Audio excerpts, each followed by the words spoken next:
কয়েকজন বন্ধু মিলে একদিন পিকনিকে গিয়েছিল।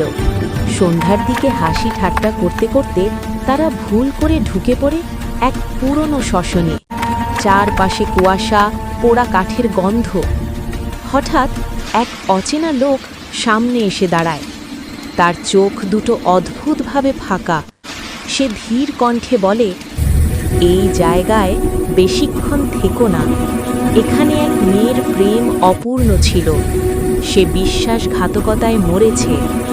এখন তার আত্মা প্রতিশোধ খোঁজে।